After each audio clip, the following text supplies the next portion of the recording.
Appreciate everyone hanging in there till the very last speaker. Thank you for being here still. I'm glad you're around. This is one of my favorite people about to speak, and I consider him a mentor for me in my research area in drinking water. So our final legend is Bill Glaze. Bill Glaze, probably the thing you'll remember him most for is his pioneering work on disinfection byproducts formed in drinking water, particularly for ozonation and other new chemical disinfectants. Bill's also known for his pioneering work in exploring sustainable technologies for water treatment, as well as his work in integrating ecological sciences and human health sciences, something Renee was alluding to before. He's also served as editor-in-chief for the premier environmental journal, ES&T, for many years before Jerry Schnoor. And Bill's talk is appropriately titled, Summing Up to the Heroes. Welcome, Bill Glaze. Thank you very much, Susan. And let me say, first of all, that I really appreciate Susan and Vic and all the other staff and people who put this program together. It's outstanding, isn't it? The way in which it's been organized, it's flowed. We're here. Damn, we're on time. And this is, they deserve our thanks.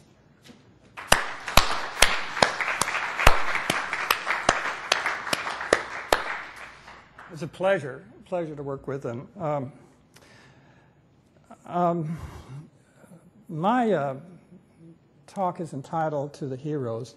It's not that I don't like the term legends, but I do think that others who have spoken have already said to us that there are some sort of strange ways that you can interpret this legends terminology. So, but I really think we're dealing with heroes. I think we're dealing with people who've gone above and beyond their field in so many ways because they've become teachers, mentors, you use the term. They've become citizens who are particularly concerned about the environment, sustainability, and now what we call the unified, globalized, low footprint world of the future. And so I want to talk a little bit about heroes. And the way I'd like to do it at the beginning is, forgive me, folks, if you happen to be in the room while we're talking about you, but I'd like to talk a bit about the heroes who've been speaking for the last couple of days, the super people. And the way I'm going to do this is as follows. This is an audience participation, a little exercise we're going to have here. What we're going to do is just go down through the list, and we're going to give 1, 2, or 3 word descriptors of these people. Okay, now be kind.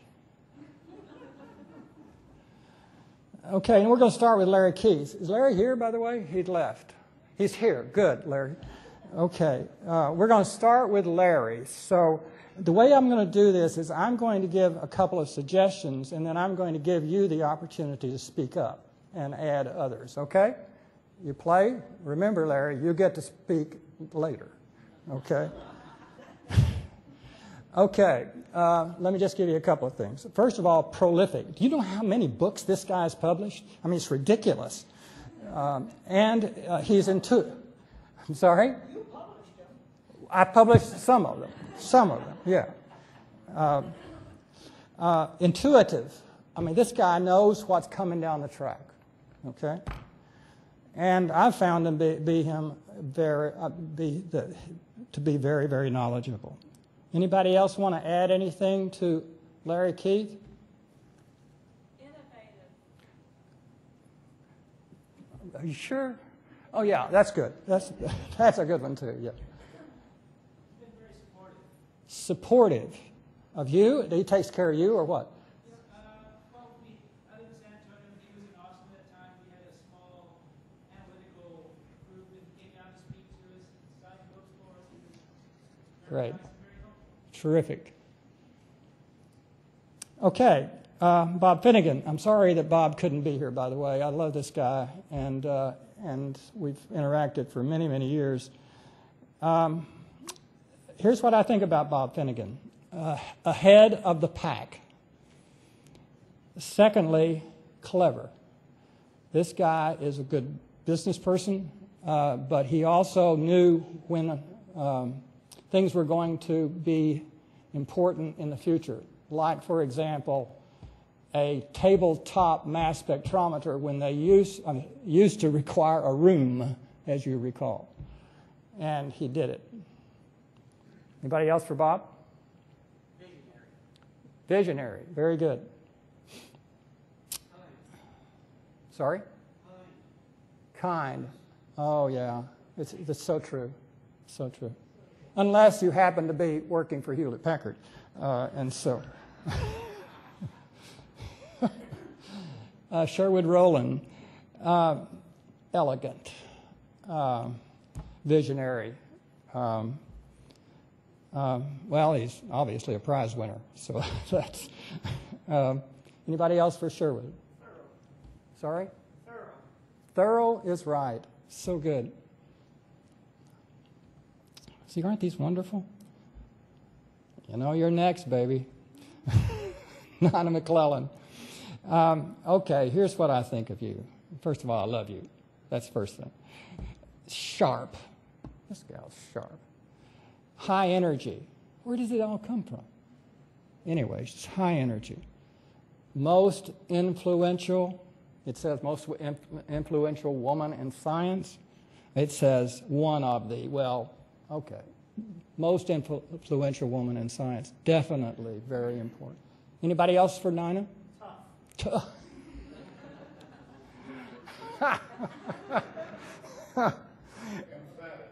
Emphatic. Very good. Catalytic. Excellent. Excuse me. I love this.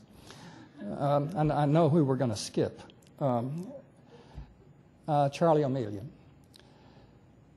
Charlie is precise. He's right on. Quiet, but strong. Hell of a basketball player. Oh, no, it's not true. But he's fun to play with anyway. Come with me. I agree. Kind. Very kind. Kind. Yeah, excellent. No, I was just about to recite the whole Boy Scout, you know, healthy, kind, obedient, cheerful, reverent, and brave. I think all of them apply. John Seinfeld.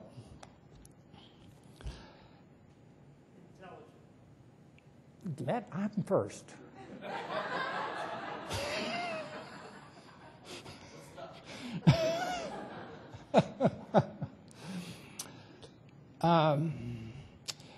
Terrific editor, terrific writer.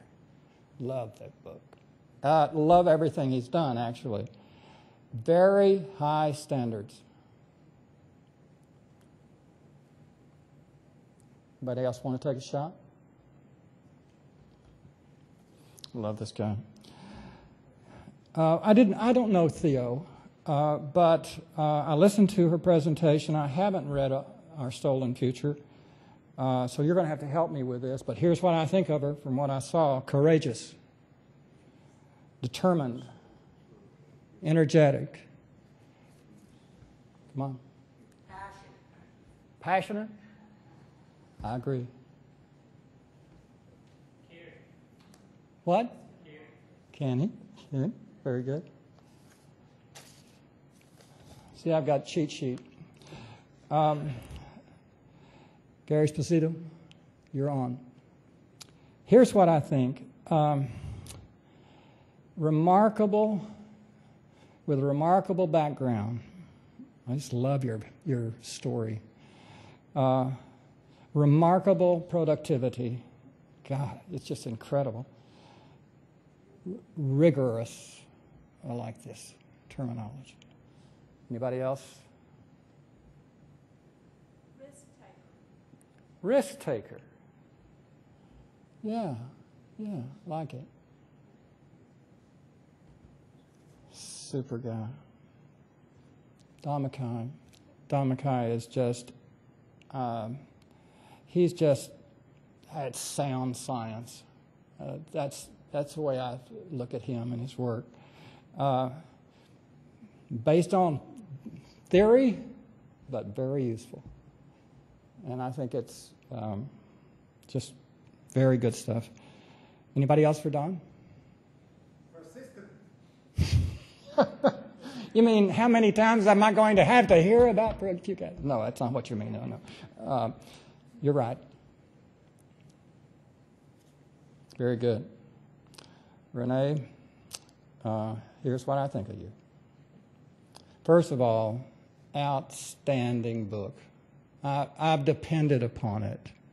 You know, it's saved me many times. And it's meant a lot to me and my group. But not only the book, but that research that he's done, which taught us so much about redox. So he's a great teacher to me and my group, has been. Anybody else?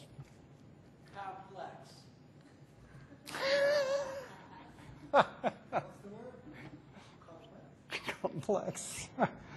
Okay, very good. I like it. Well, it's true. Very complex. Sorry? He is a good comic, isn't he? He didn't even show us all of it, but he was funny while he was up here, but he can really be funny when he has a couple of... No, I'm sorry. So, forget it. Walter Giger, great singer. Oh, was that him singing or no? Remarkable interest in various kinds of music. I had no idea. First of all, the way I'm describing him is a friend. That's the way I look at him. Reliable coworker, reliable science, solid science. Anybody else for Walter? Oh, I thought you told me you were going to say ridiculous slides or something like that. No, she didn't say that. So, yes, thank you. Anybody else? Gary, you know, I think Gary Hefty is just is a terrific person as a person, but also in this ability that he has had to innovate.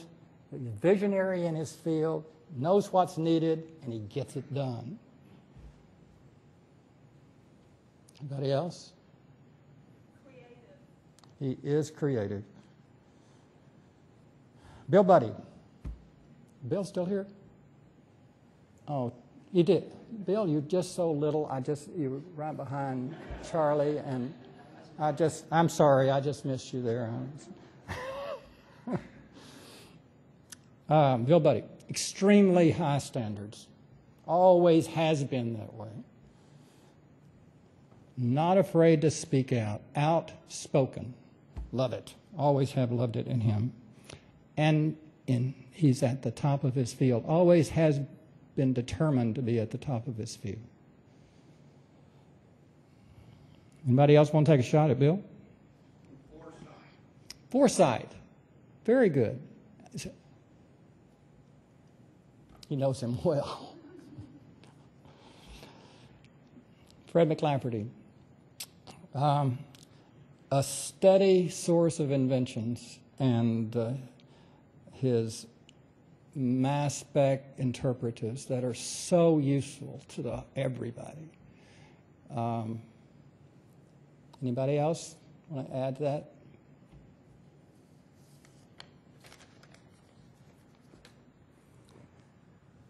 Well, let me proceed. I've taken up a lot of time doing that. I tell you the truth, I planned that within the last 15 minutes. Because it just seemed like the thing to do when I thought about it, because I know you all appreciate the speakers that we've had, and it's just fun to think together about how they are very special people, and I'm proud to be among them. I want to tell you that when I was called or contacted about being a part of this group, I was shocked. I don't consider myself to be a legend of environmental chemistry. In fact, I don't consider myself to be a legend of anything that I want to talk about.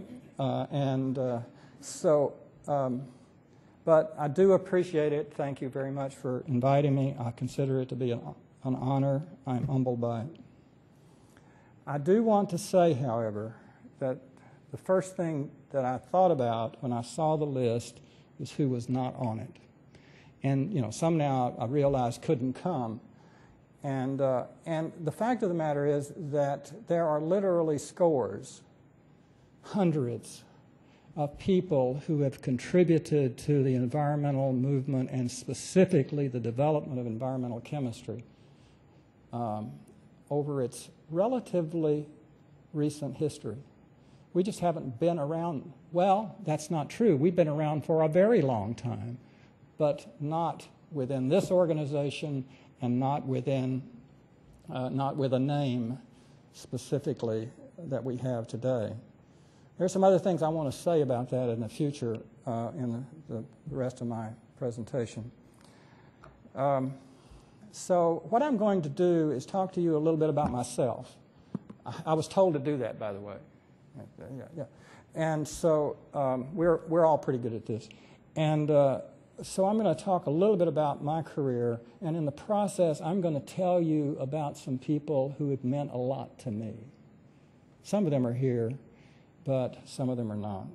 Some of them are gone, unfortunately.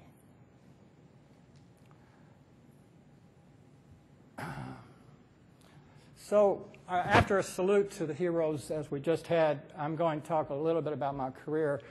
I'm going to talk a little bit about my early days in organometallics, what I call the big switch to the new world of environmental chemistry. I'm going to talk a bit about what happened to me in this process of becoming an editor and becoming a member and eventually the chair of the EPA Science Advisory Board, and some other things that were happening to me at about that time.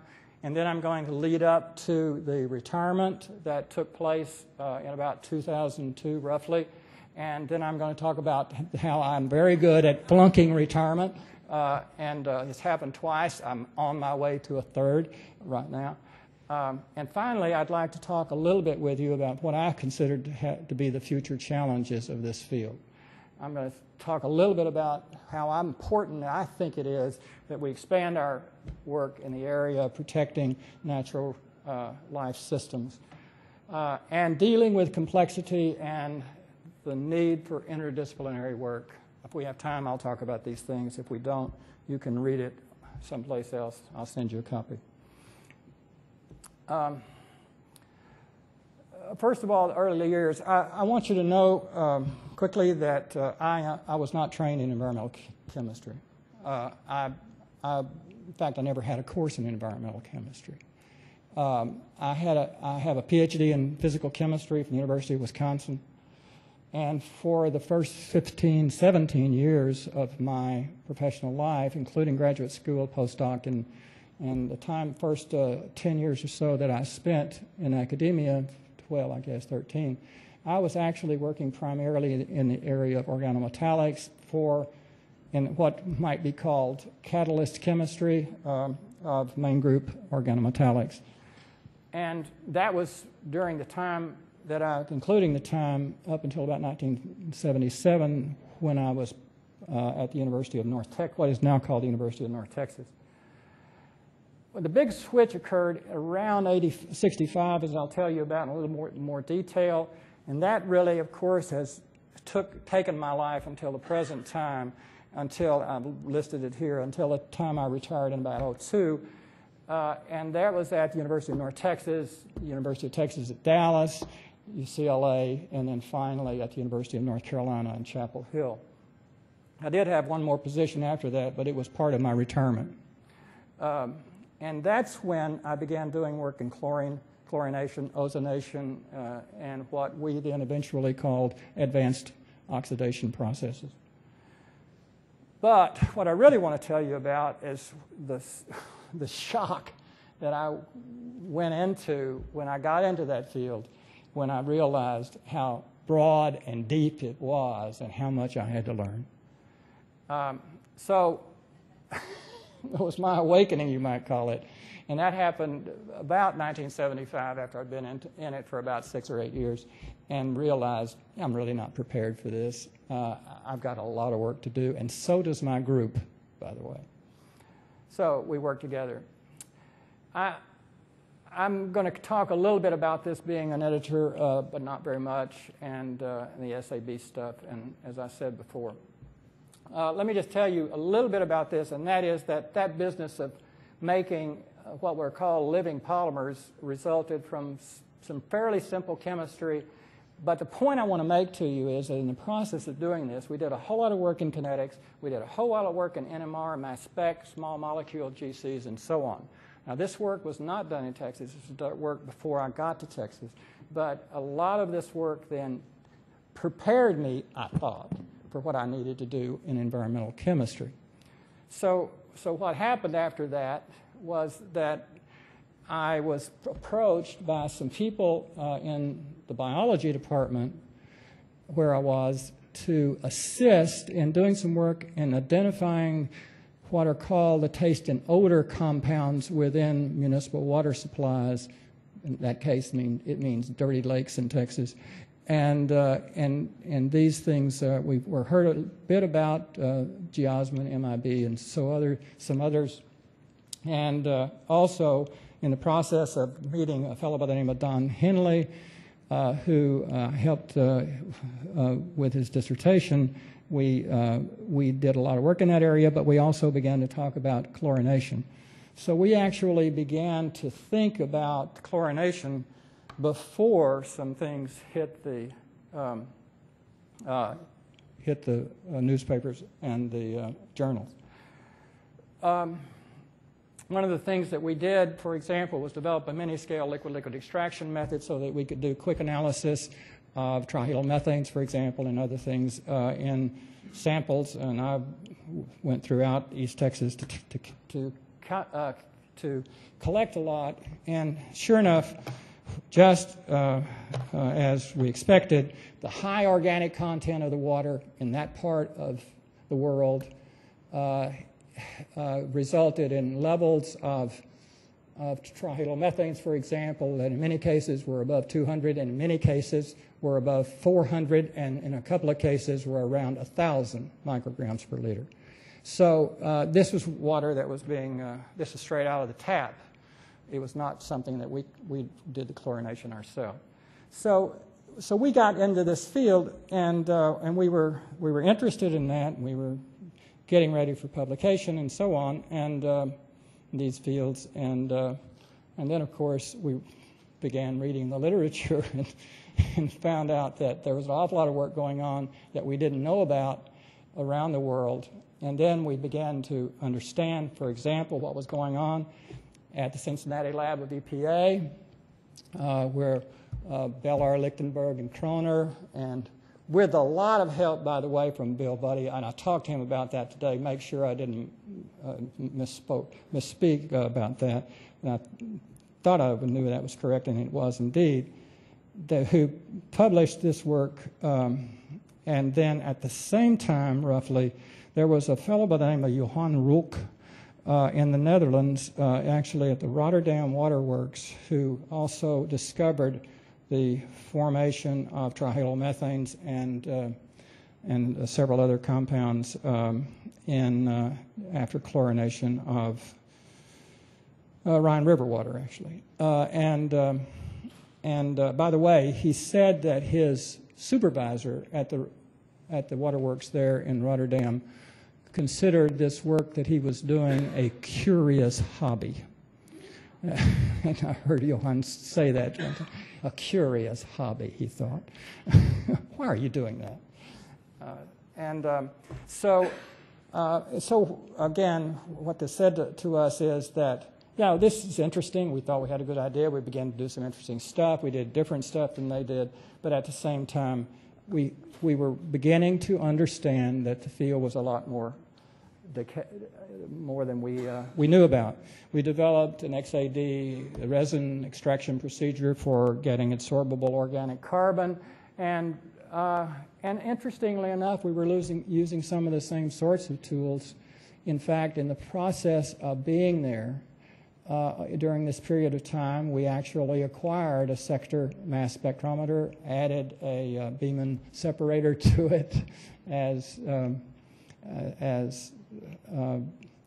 you heard a little bit about, and with a connection then to a GC. And we too had that problem of all that paper coming out of a strip chart recorder, in this case an oscillographic recorder, and for one single run filling up the floor, and then we turn it over to graduate students, of course, to do it, or in some cases to the gentleman who is sitting on the back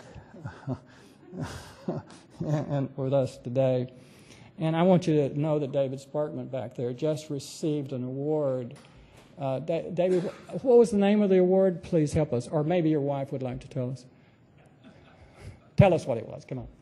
The award was for continuing contributions to the advancement of analytical chemistry. Yeah, thank you very much. Just last night.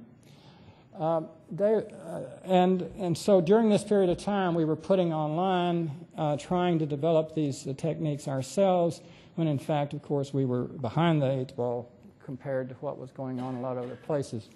About this time also, we began to be interested in ozone UV.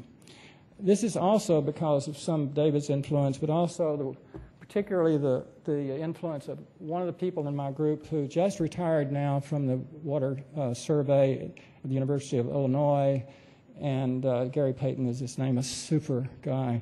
And he and David and others began to work in this particular area and be interested in this process of what happens when, what is the decomposition process that's taking place when ozone is hit with ultraviolet radiation. And the answer is that, stupid, go back in the literature again and look at what Henry Talby did about 20 years ago when he did this work on and found that, and then your Hoynier at Ervag in Switzerland followed up on a lot of this. He didn't do very much work on this, but he taught us a lot of stuff about what was going on in the decomposition of ozone and its reactions with hydrogen peroxide and a lot of others. But we didn't know that at the time, and we did know about Talby's work shortly thereafter.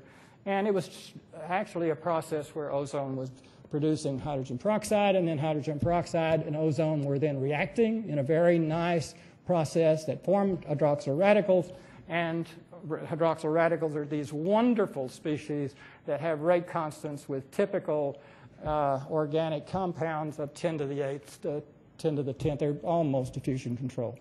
And so what this leads you to then is that you sort of salivate when you see all of this and you think, well, we can do anything with this stuff. We can destroy any kind of molecules that happen to be contaminants in water, and of course that turned out to be a pipe dream, but it did work in a lot of cases.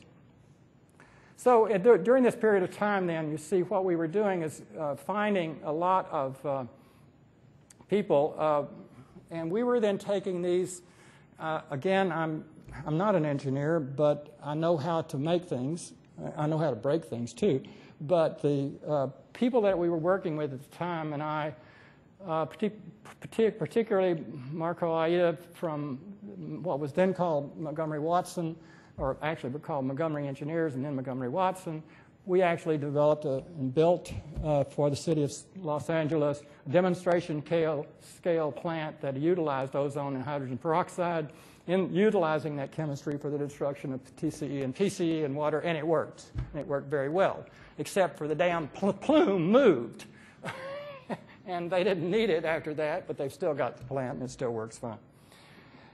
There are now, I don't know how many global applications of this method, but it's all over the place, all over the planet, and it's very successful. It's still got some interesting things that people point every once in a while that we still need to understand, and some of it has to do with background organic matter of different kinds having different effects on this process.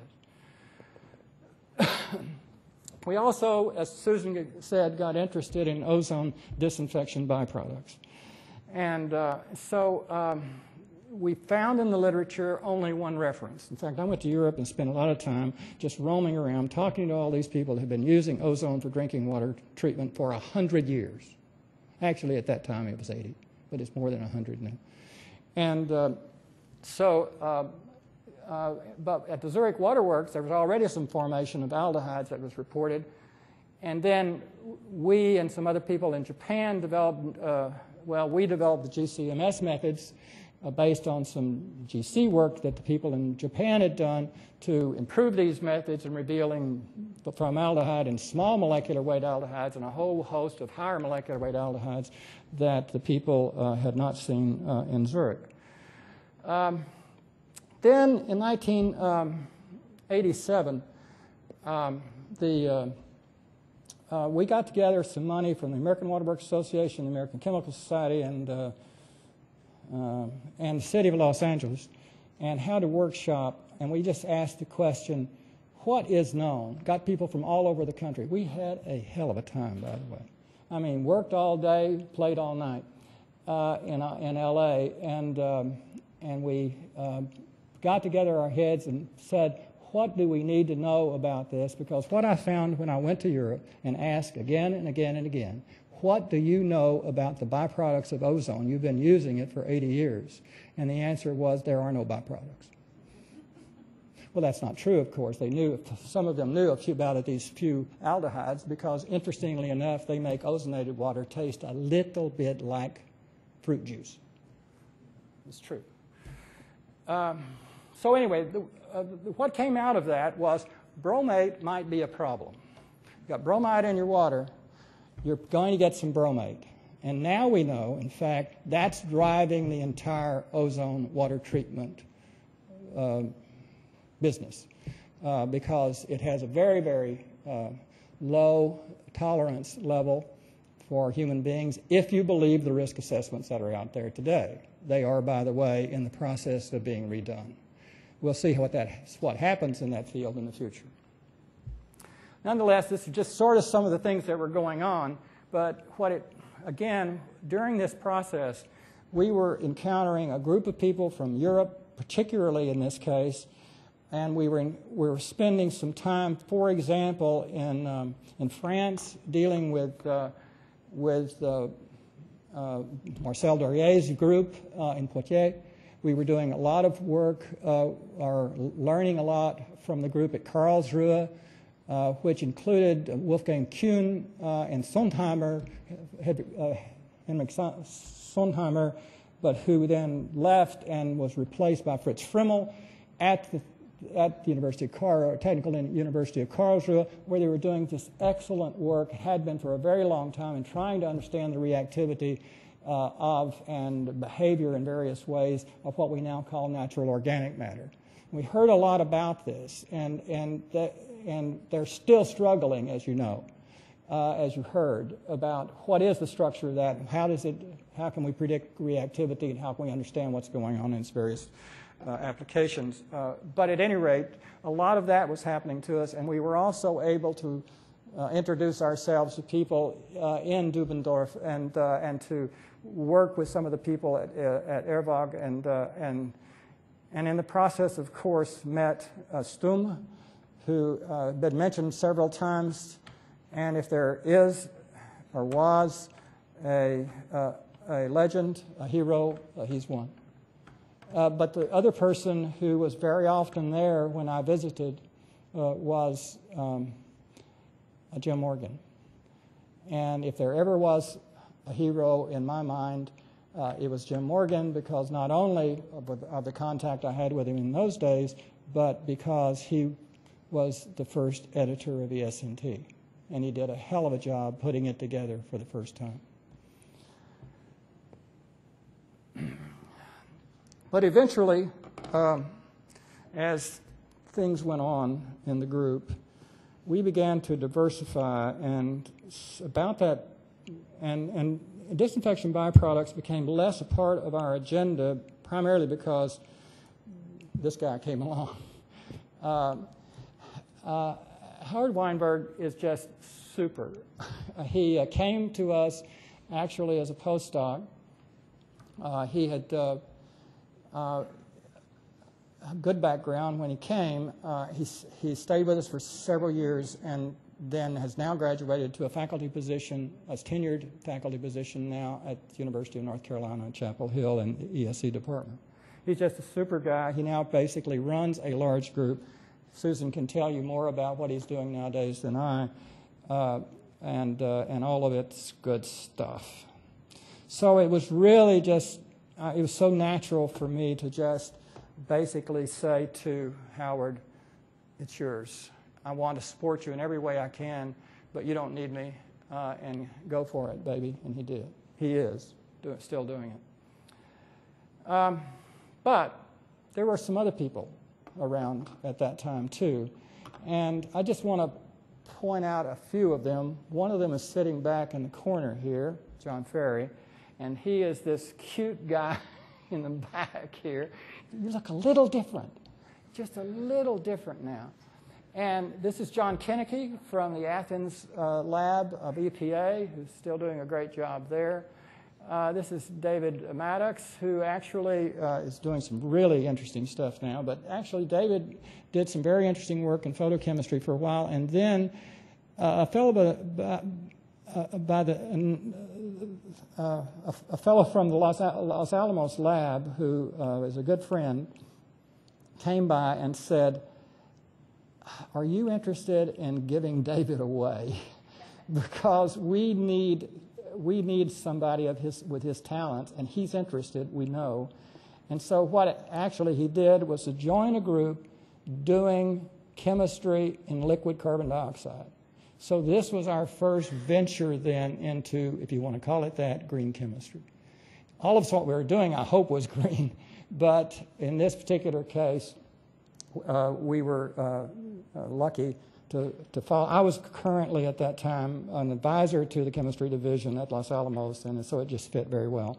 And David finished his degree doing his work, research work there, and has now gone on to be effectively an independent consultant and has got a big business on the West Coast. He's terrific. There's many other people here I won't go into, but at this time, John and some other people in the group were very carefully looking at the detailed mechanisms associated with what goes on in the photolysis or the photocatalytic processes that occur at the surfaces of titanium dioxide upon irradiation. And John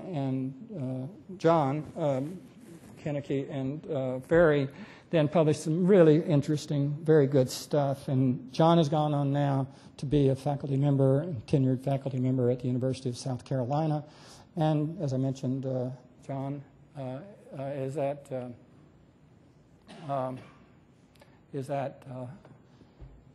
Athens EPA lab.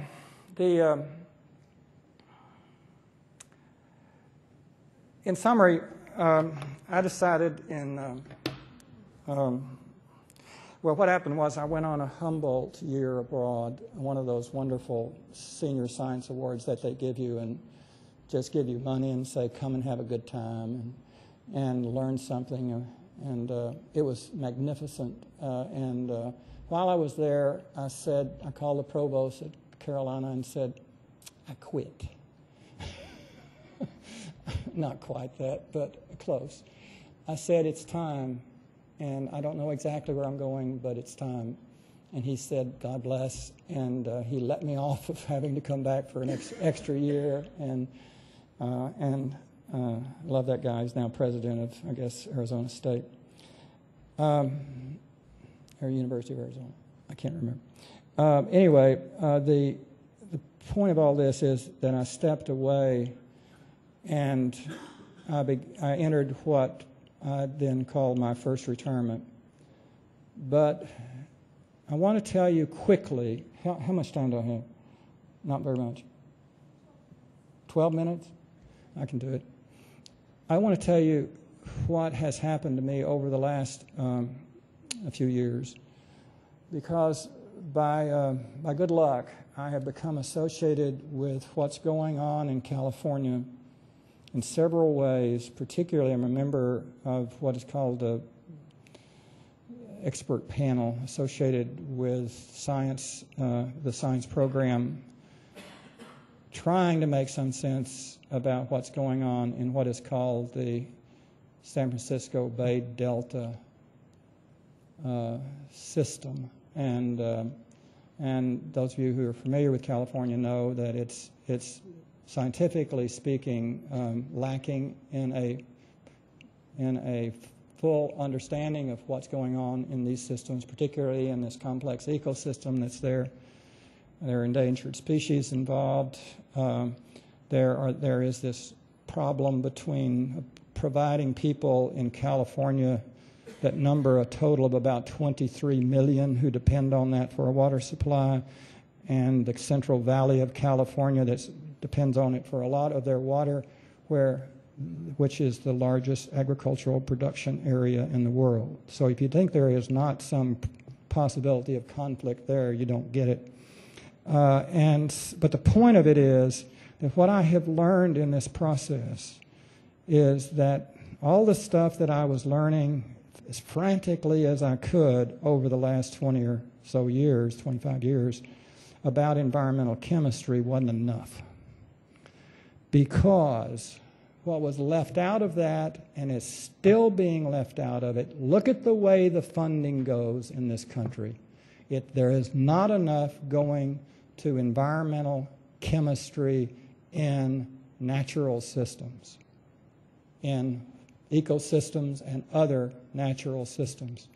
We do not fully understand. Let me just say it a different way. We are pouring money into the health programs of this country.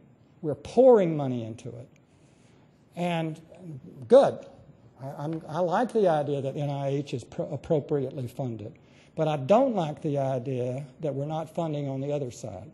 That is, on taking care of the other species on this planet, which are just as important as we are. You may not believe that in your mind. That may not be your value, but it's mine. And so the point is that what I think we need to do is to ask ourselves, are we putting enough resources in this country and abroad, in understanding and protecting natural systems?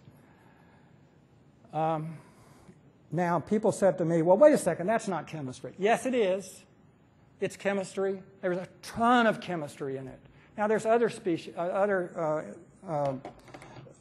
disciplines that are involved, too. But then, as I was going to say earlier and just forgot, and Gary said this before, if you go back and look at who was doing environmental chemistry before World War II, you go back and ask the question, where were these people? Well, they were in engineering departments like sanitary, for example, but in other places, chemical engineering too. They were in soil sciences, marine sciences. They were in biology departments. There were a few of them coming out of chemistry departments, but not very damn many, I can tell you, because if you were a declared environmental chemist in many of the chemistry departments in this country, you would be run off. Or at least, as in my case, when I switched to environmental chemistry from the chemistry that I was doing before, what happened was that eyebrows were raised and they politely turned away, thinking that I had made a hell of a bad mistake. And that's unfortunately what's being still reflected in the funding in this country for research. Now, you may say that we can't take it away from human health research. Fine. We need more then.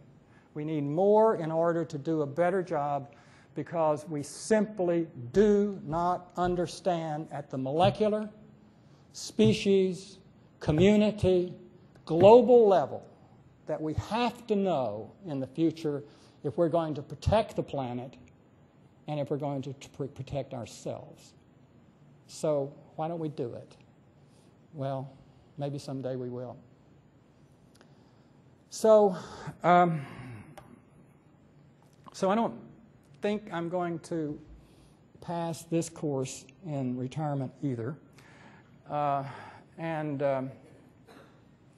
just say that in the process we've also got to deal with the complexity of these systems, and that's going to lead us to the inevitability of teamwork. I mean, there's just no question about it. We've got to look at our academic and other research operations and ask the question, are we really training people to do teamwork?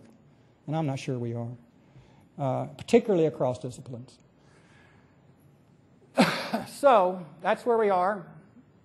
And so Cleopatra and I sit around and talk about this a little bit. And she would like for me to shut up talking and do something and retire a little bit more. But for right now, I think it's not in the book. Thank you. It's one of those great things about hearing from legends like Bill. You sort of have a new perspective, things you haven't really thought about before. Really, really good. And only people like that can bring these things forward. A couple of things. A couple of people I wanted to acknowledge. Sherman, is that your name in the back? The one doing all the recording. Just want to thank you. This is being recorded for posterity for, hopefully 100 years from now. Some people will be watching and listening to this. Thank you, Sherman, for your hard work back there.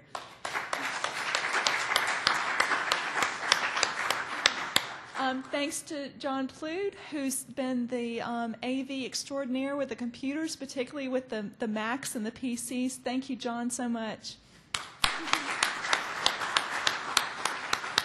And before Vic gets up here for one final word, just big thank you again to Vic. Vic is the visionary behind this. It's not me. I just helped him a little bit with it. This is Vic's vision for this, and so thank you so much, Vic.